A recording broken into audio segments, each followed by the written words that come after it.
Hello, and good morning, afternoon, or evening, wherever you are right now. I hope you're doing well. My name is Keyvan Irvani, and I'm head of product at Deezer. It's a pleasure to be here today to share with you a tiny bit of what I learned over the past decade I spent building online products. I'll try to give you some useful advice on how to join and successfully lead an existing product team to greatness. But before we start, let me tell you just a little bit about my journey in product management so far. I started in 2010 when the iPhone app development started booming in the year of the launch of the iPad. Did that right after graduating from CELSA, the Communication and Journalism School of Paris-Sorbonne University. I worked back then for a startup company called Visual Mobile, where we were developing mobile and tablet apps for media companies and other companies as well. We built the apps of some of the most important newspapers in France, including Les Echos, Libération, and many others. And there, I was officially mobile product manager. I was lucky enough to meet and work with some seriously gifted people and engineers who taught me a lot about their craft and how to build great products and apps. 2 years later, I joined the Telegraph in London, which was for me a great opportunity to learn more about how to build products from within and not as an external studio. More importantly, I learned there the difference between project management and product management. Obviously, I'm more product than project person, so I quickly moved on and joined Deezer. Still, they're officially as a project manager, but there at the time, the difference between the two in this organization made the difference not as clear as it was at the Telegraph. So at Deezer, I first helped the mobile team to scale, become more agile, and offer a more modern mobile product. Next, I worked on the audio part of the product, and then become the lead PM of a larger team dedicated to the technical foundation of our product and client apps. For more than a year and a half now, I've been head of product for an even larger team called Customer Success. We work on the acquisition and activation of new users, retaining these users through efficient CRM systems, and we work on the monetization of the B2C service, either through our ad-supported free tier or through our premium paid subscriptions. Deezer is a music and audio content streaming company that delights more than 16 million users each month. It is one of the very first legal music streaming services in the world, founded in August 2007, more than 13 years ago now. Headquartered in Paris, with offices in Sao Paulo, Berlin, London, Miami, Dubai, and all around the world. We are open in 180 countries, and we offer one of, if not the largest audio content catalog with millions of tracks, audiobooks, and podcasts. We're the market leader in France and are among the top players in South and Latin America, Europe, and the Middle East and the North Africa region. So, what's the goal for today? The goal is to give you some tips from what I've learned over the past decade that can help new and junior PMs successfully join an existing product team. A team made of engineers, designers, QA specialists, data analysts, copywriters, earn trust from them, and ultimately lead them to deliver product that have an impact. It'll be mostly for junior PMs, but I believe some of the things I'll discuss in a minute can actually be applied by more senior people or even outside product management. Although to me, it is really key to PMs to master this in order to succeed. So let's start with the usual suspects, shall we? I won't talk too much about that, but you all know the saying, a product manager is the mini CEO of his or her team. I know that there's a whole debate out there. I've got my own opinion, obviously, but whether this is true or not, it is a fact that the product manager is the one who leads the way and defines the problems the team will try to solve and the opportunities they will chase in order to positively impact the business. Ultimately, the PM is accountable for how the team succeed at having an impact on the business and how the user's relationship, and on the relationship the users have with the product. So again, when we look very broadly at what is your role, part of your role as a PM, there are items that clearly will put you in a leadership position toward your team, especially since you have to communicate a compelling vision to your teammates so they understand what is the goal you're collectively trying to reach and what they'll pursue with their individual efforts. They'll count on you to articulate a sensible strategy so the road toward the vision makes sense and they all understand the steps they need to take in order to reach the objective. And you'll be at the center of execution, making sure that all the effort everyone's putting in is geared toward maximum impact on what matters most for your product and your company. The work the team is doing is as efficient as possible and has the right outcome. That they're not just writing lines of code or designing assets to just prove they can have super strong output and deliver features nobody will ever use. No. So clearly being a PM means you're somehow in a leadership position. But being labeled as a leadership role or even a mini CEO comes with some, I believe, misunderstandings and risks that can ultimately result in catastrophic outcomes.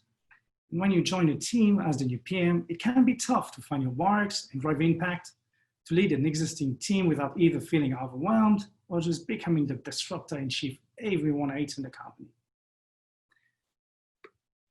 The reason why I believe it is important to have this conversation is because I've seen many PMs failing in the leadership trap.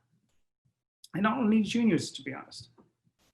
Starting running at first, not really taking the time to look around, working super hard on vision, the strategy, and then assuming that all their great personal prep work or natural charisma will do the rest and the team will follow their lead. Big mistake.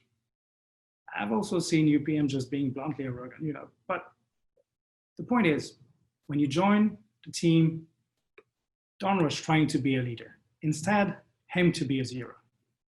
So, well, what does it mean exactly being a zero? This is actually the title of a chapter of the book, An Astronaut Guide to Life on Earth, written by Canadian astronaut Chris Hadfield. You might have heard about him in 2013 when he posted a video of himself on YouTube playing David Bowie's song Space Oddity from the ISS. This book was once recommended by one of my former tech counterparts who happened to be a great manager, a great team leader, and a very good friend. So what Chris Hadfield means by being a zero? It means that basically in any human group, in any situation, you'll be seen in one of three ways.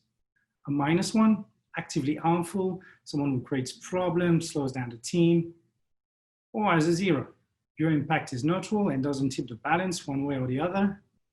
Or you will be seen as a +1, someone who actively adds value to the group. As it says, everyone wants to be a +1. But saying or assuming from the get-go that you are a +1 almost guarantees you'll be perceived as a -1. And this, no matter the skills you bring to the table or how you actually perform. When you have some skills, but you don't fully understand your environment, there's no way you can be a +1. At best, you can be a zero, but being a zero isn't actually a bad thing. You're competent enough not to create problems or make more work for the others, and you have to be competent and prove to others that you are before you can be a true leader, a true +1 for the team. In his book, he has a few examples of actual plus and -1s at NASA and elsewhere. He also recalls finding himself being a -1 while trying to be a +1. When, for example, as a student, on his first day in a lab, working on an experiment using dye, he tried to be that efficient guy who doesn't need any help and took care without asking of getting rid of the leftovers after the experiment. So he carefully poured it all down the drain in the corner of the room. Problem was, this particular drain was actually part of the data collection system of the lab and had to be kept spotless. Because of his action, the whole system had to be purged and purified, which meant a lot of extra work for other people, and the professor who ran the place got mad. I myself did act like a -1, trying to be a +1 as well. For example, I was at the Telegraph working on the website for about a week or so when I openly challenged the 2 months estimation the agency working on our iPad app provided for a new feature. I told my boss back then that I thought it should have taken 2 weeks, not 2 months. And clearly when with my previous team, we were building apps for Libération or Les Échos newspapers, such a feature would have required 2 weeks of our time. The PM in charge there, the PM in charge of this app got mad at me, and rightly so. I did put him in a very uncomfortable situation because, as it turned out, really did need 2 months to build. I gave an estimation based on apps that were designed differently for another purpose. I had no knowledge whatsoever of how it was built and hold the technical and product background. So, how this all applies to our topic and how it helps. How do you become a zero when joining a product team so you can have a chance to become then a +1 and have a strong positive impact then? As you may imagine, it starts with you. You need humility and self-awareness. You need to understand where you stand, where you're good at, where you're not good at, the image you're reflecting on others. And you need to acknowledge that no matter how successful you were in your previous role or company, you'll have to prove that you can be a good asset for your new team. You also need empathy and be capable to understand other people's point of view. But these are prerequisites, and it is far from big enough. Now, the first real step is to dig into the company's own culture. And I'm not talking here about the things that are written on the wall, which are more often than not far from what the culture really is, or what recruiters will tell you. No, I'm talking about the unspoken rules, how things get done in the company, how people communicate and behave with one another, what information is shared and what is kept secret from others. Also, what is praised, what is neutral, what is rejected on a daily basis. For example, you might be in a company where getting things done, whatever the cost, is praised, or on the contrary, people will badly react if you went beyond your role to unlock a situation quicker and done the work of someone else. You have to be conscious of how people see themselves in the company. Are they getting pride of being here? Do they see themselves as, I don't know, a bunch of pirates fighting the rest of the world for the greater good, or a family? Or do they see themselves as carriers of an old tradition? And also how they see the company itself and how strong and unified this culture is. All of this will greatly impact the way you'll interact and work as a PM in a company and how efficient you'll become when you try to push your ideas and goals. Similarly, you need to understand the culture and dynamic of the team you're joining. And this is key. Observe their rituals. Don't try to change them from day one. They'll help you learn how people are connected with one another, who's most influential, are they design-driven, are they tech-driven, do they assume you're the one who should lead or not? Also, what tools and frameworks they use and what it says about their collective beliefs. Another key aspect of the dynamic of your team is how it is connected to the rest of the organization, beyond the inner interactions. Most of the time, the org chart, well, interesting to know, won't give you the full picture of how the team and its existing members interact with the rest of the company. Although some teams might be somehow disconnected, having very limited points of contact with others, which honestly should sound worrying.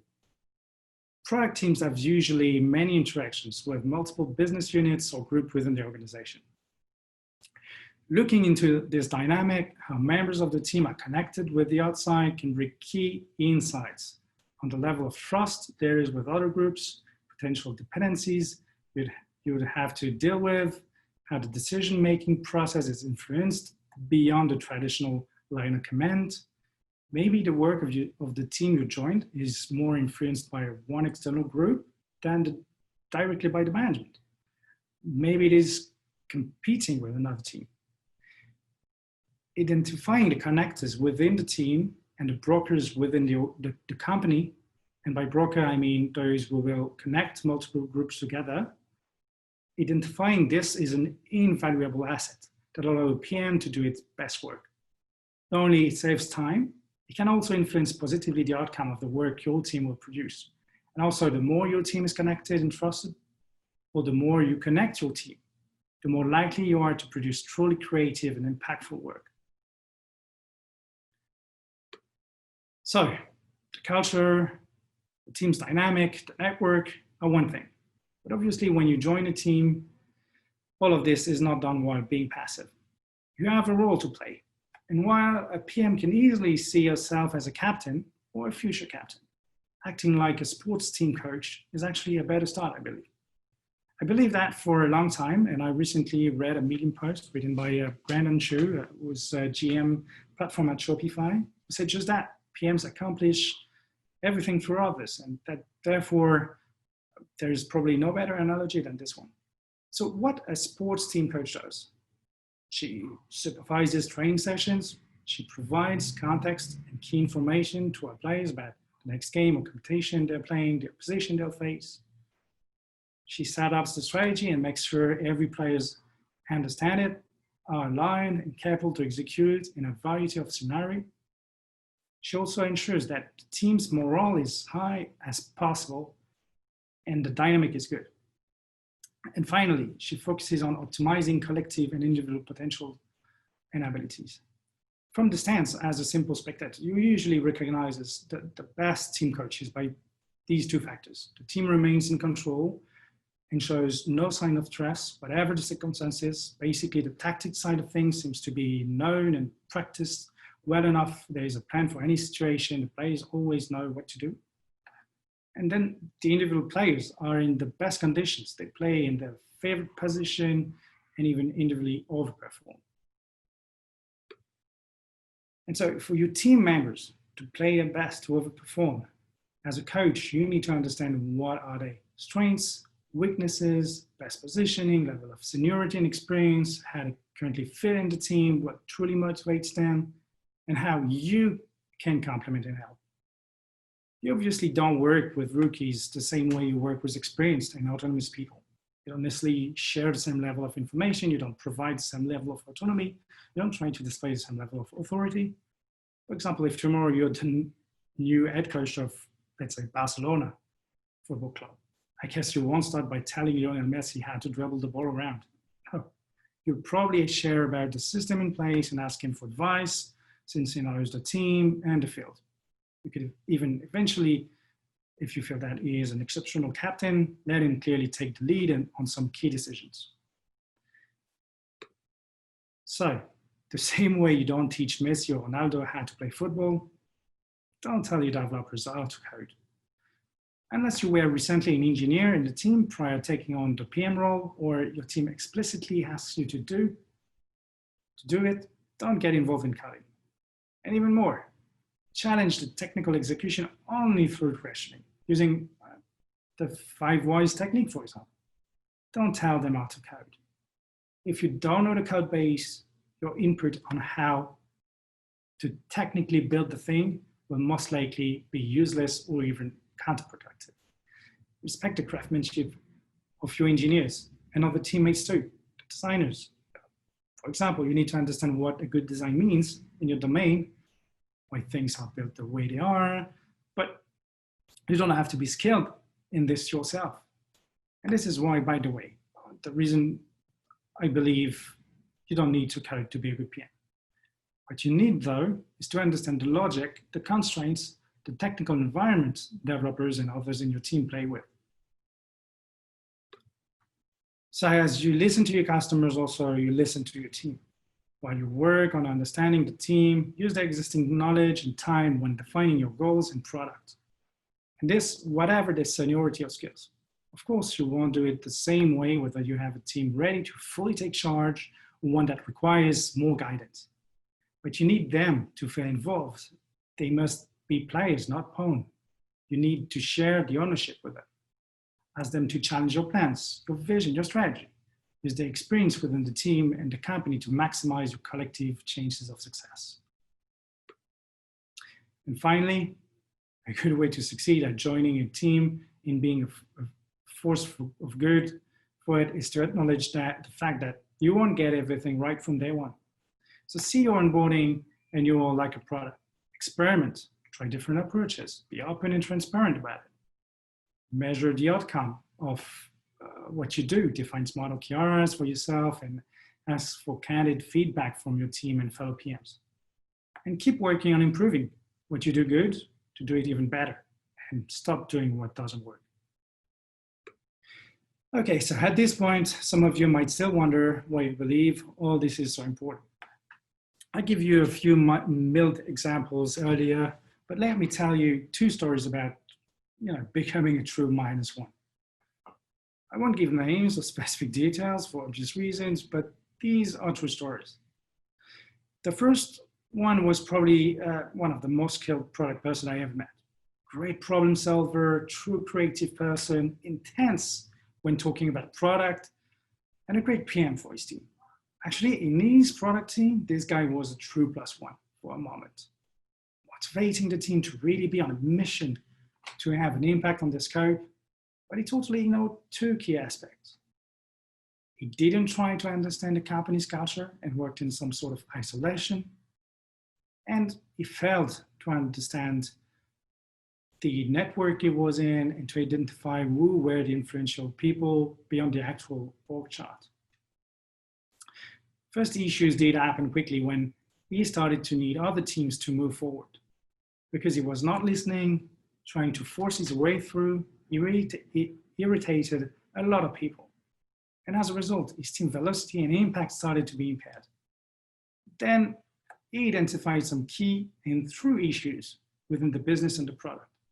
He started to work hard on a new vision and strategy for the whole product and company on his own. Because again, he wasn't listening to his colleagues and didn't really understand the influence of some other people within the product group, but also in other units of the business. He didn't try to sell too much his vision to anyone else, and he didn't make any allies. He was intimately convinced he knew better than anyone else, and one day pushed some rather radical ideas directly to the CEO without even consulting his managers. More dramatically, he took that week the opportunity of a slot he was given to talk about something else, to present his very own vision during an offsite with the top management of the company and 50 other people, including his product mates and managers. He hacked it, but it went so badly that even people he never met wondered what just happened. A few weeks after that incident, he left the company. None of his brilliant ideas were ever used. The second example I have is almost the opposite. We hired a superstar in product management, incredible resume and background. This time, this PM was incredibly good at grasping the culture of the company, the network he arrived in. He quickly made his mark with the top management and many of his colleagues in product management, design, data. But where he failed is at recognizing that the influence and views of his tech team. Because he was working on some very marketing-oriented topics, he assumed, probably like in his previous experiences, that the tech team was here only to execute and not to discuss any of the PM's plans. He worked hard on reviewing the vision and strategy and pushed for new projects and features very quickly. He never took the time to sit down with the tech leads and to really listen to their opinions and to use that knowledge. What he failed to understand was that he actually had a tech team that had incredible experience in the field, who used to work with fairly junior PMs and therefore had strong opinions on how things should be done, and more importantly, what should be done. And they were highly regarded by many in the C-suite. After a few months of chaos, this PM ended up complaining about his tech team for most of his time at the office. Nothing he envisioned was getting done. And his team was even working on stuff he never heard about. After another few months of disappointing results, he left the company. Clearly, these are painful experiences you don't want to leave yourself. So again, aim to be a zero. So key takeaways. Well, obviously, aim to be a zero. Don't rush trying to lead. First, take time to understand the company's culture, the team's dynamic, the network you're joining. Then, the same way you listen to your customers, listen to your team. Be the team coach who truly knows the players and therefore knows how to get the best out of them. And finally, acknowledge the fact that you cannot get it perfect from the get-go. See your onboarding like a product. Experiment, measure, improve. All right, that's all for me today. Thank you so much for tuning in. And thank you to the product school team for inviting me. If you want to continue this conversation, don't hesitate to ping me on Twitter at K_7. Sounds like cassette if you speak French. I'd be happy to read your thoughts, comments, and discuss about your own experiences and tips at joining a team as PMs. All right, thank you again very much and take care. Goodbye.